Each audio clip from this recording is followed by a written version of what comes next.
Welcome to my channel. I'm Dani Marie AUC. Today's video is in honor of White Cane Safety Day, or White Cane Awareness Day, celebrated on October 15th of every year. And it's a little bit about the history of the white cane with a little fun thrown in at the end, so stick around with me and let's get into this.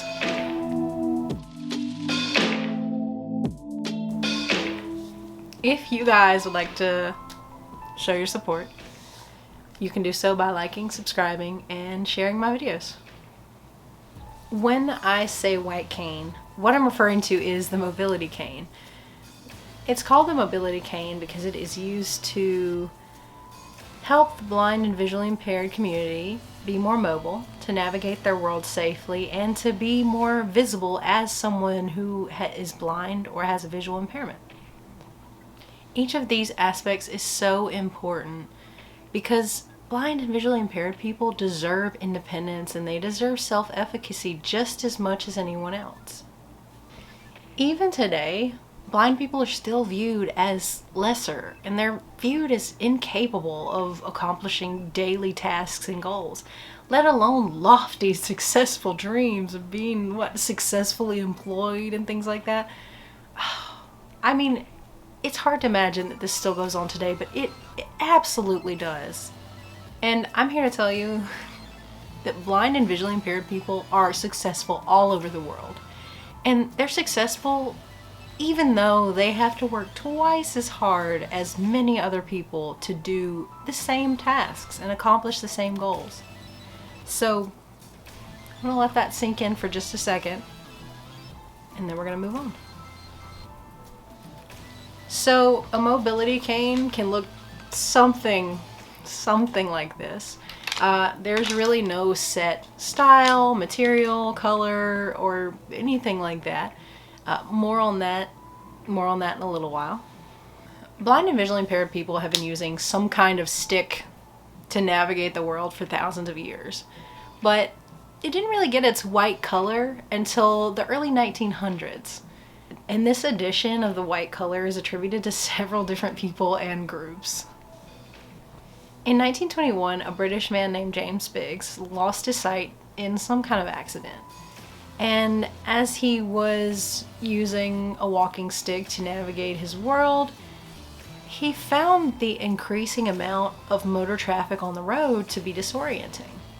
So he thought, let me paint my stick white and make myself more visible to drivers. Then, in 1931, a French man, now I'm going to pronounce this wrong, I know it, named Gilles de Robemont. No idea. French is challenging.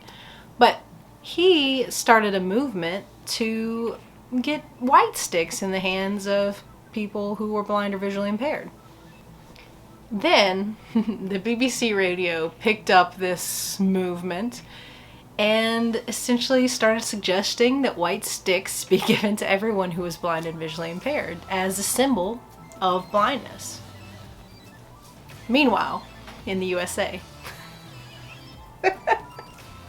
But really, meanwhile in the USA in the 1930s, the Lions Club is attributed with encouraging the white stick movement in America. So it's thought that a Lions Club member saw a blind man crossing the street with essentially a walking cane. It was black or dark colored, and noticed that it was really hard to see. So in the 30s, they started a movement to basically give all the blind and visually impaired people white sticks. Now, up until this point, they were essentially using something like a walking stick, like a support cane, and they may have been kind of moving it in front of them or holding it maybe diagonally, doing the diagonal cane technique, but it wasn't what it is today. Cane technique as we know it today didn't begin until World War II, actually. Dr. Richard Edwin Hoover was an army doctor assigned to work on veterans who were returning from the war blind. At this point, he was already a big advocate for the blind and visually impaired communities, but he was assigned to work with soldiers who were returning from the war blind or without their sight. And as he worked with these individuals, he was the one who initially created the long cane that we know today.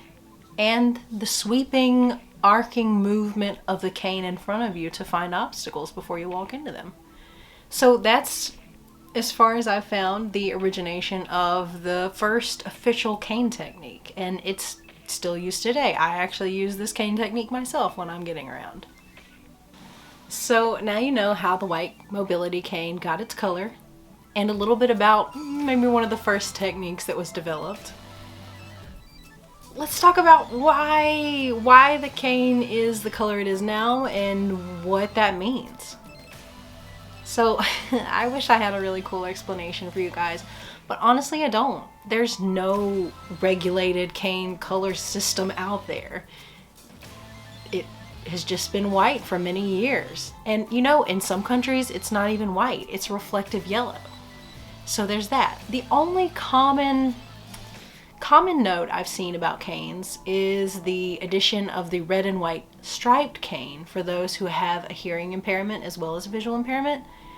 Now, I have personally never met or known anyone who has both a hearing impairment and a visual impairment. I don't know if they do utilize these canes or not.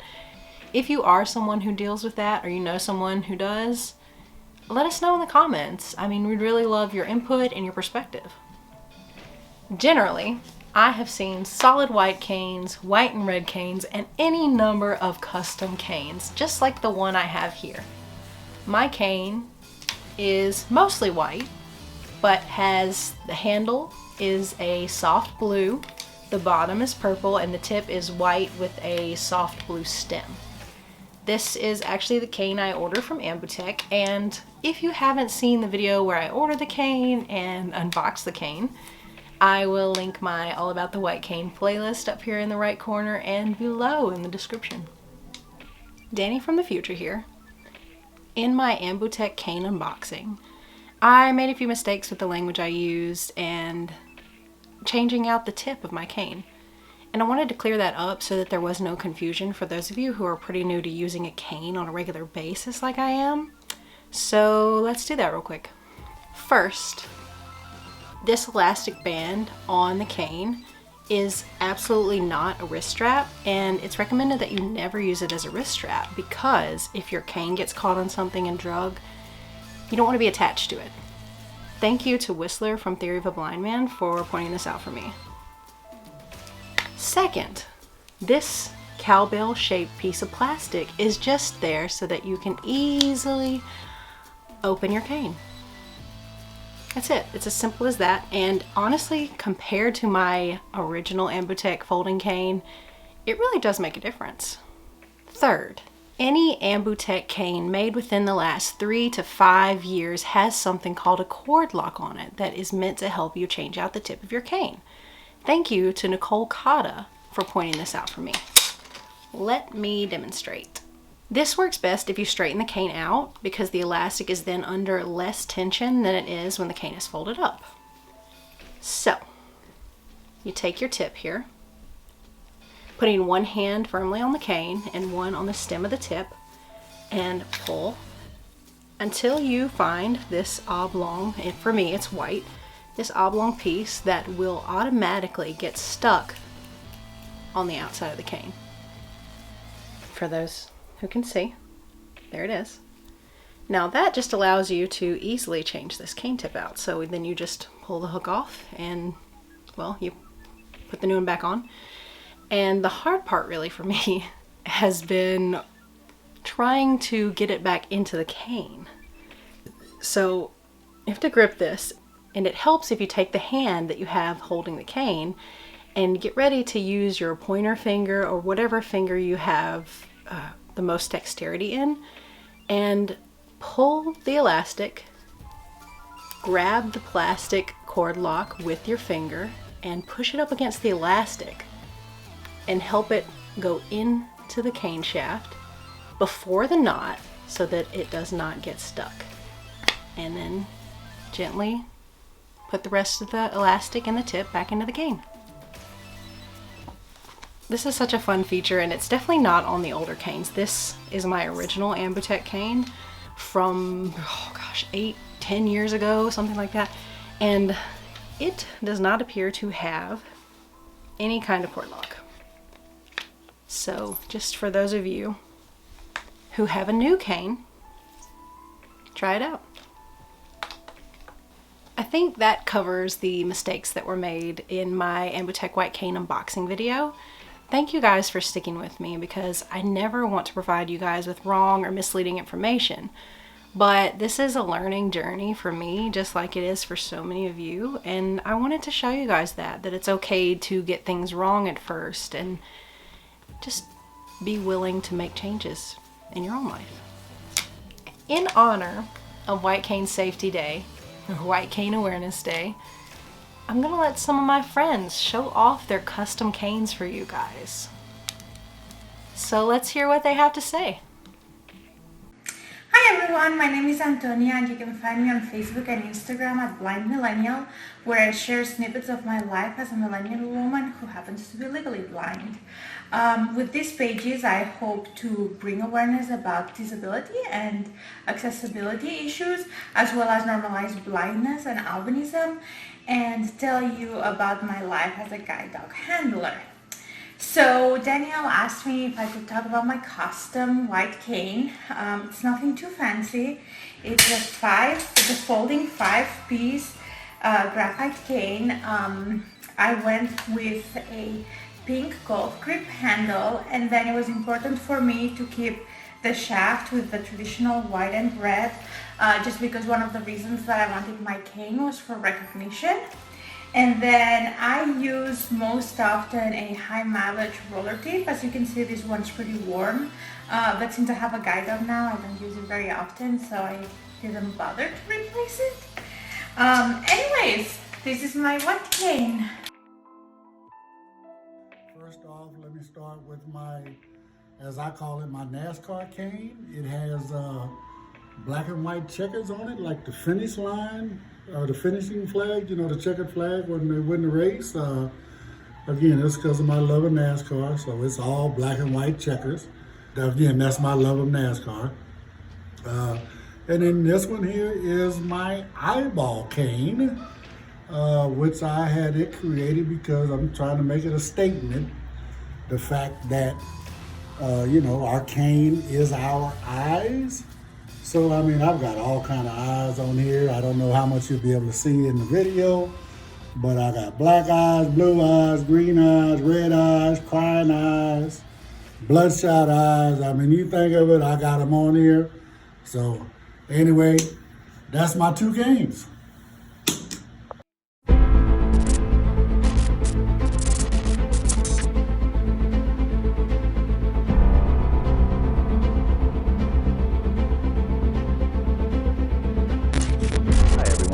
This is the Blind Jedi from Blind Jedi Vlogs.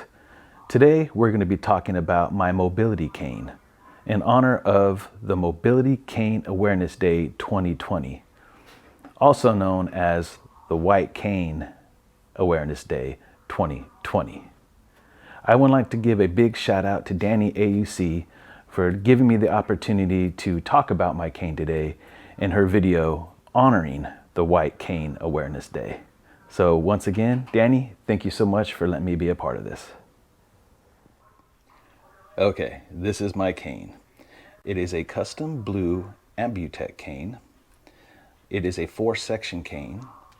It is approximately 56 inches long, 4 inches shorter than what was recommended. I was recommended to use a 60-inch cane. I took a section out and got a 4-section 56-inch cane just because I seem to feel more comfortable and more mobile with a smaller cane. So this is what I went with. It is a custom blue cane, honestly, to represent Anakin and Luke Skywalker's lightsaber from Star Wars: A New Hope. It has a rolling marshmallow tip on it. When I first started my O&M training, I used to use the tap technique, so I used to have a different tip. But I found as I did my training that I liked more of the swinging side-to-side movement much better. So I went with the rolling marshmallow tip, which is very durable. It's probably one of the most popular and common tips that you'll see on a lot of canes. I also had my cane also personally modified a little bit. I had the handle of my cane painted to represent a lightsaber hilt. So basically, I turned my mobility cane into my lightsaber, which obviously represents me being a blind Jedi. With all that said, I want to leave you with this. This is my cane. There are many like it, but this one is mine. My cane is my best friend. It's my life. I must master it the way I must master my life. My cane without me is useless. Me without my cane is useless. I must fire it true and swing it straighter than my enemy who is trying to hurt me. I must hit them before they hit me. I swear before God this code. My cane and myself are defenders of my body. We are masters of our enemy. We are saviors of our life. So be it, till there is no enemy, only peace.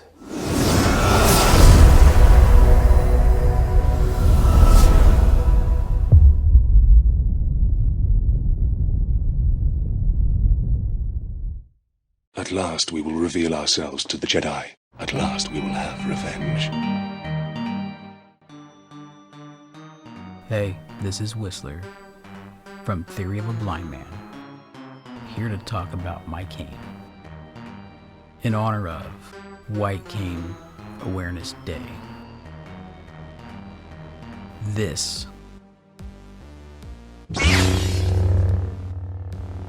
is my cane.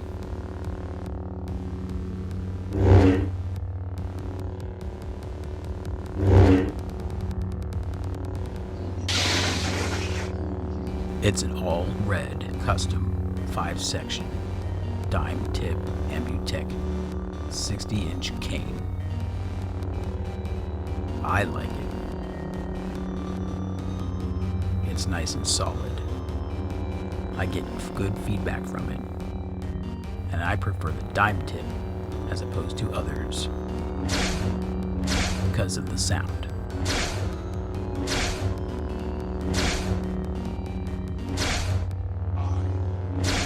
So there you have it. This is my all-red, custom-ordered Ambutech 5-section cane.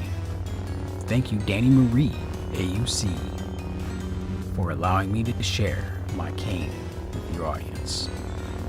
Take care, everyone. At last we will have revenge.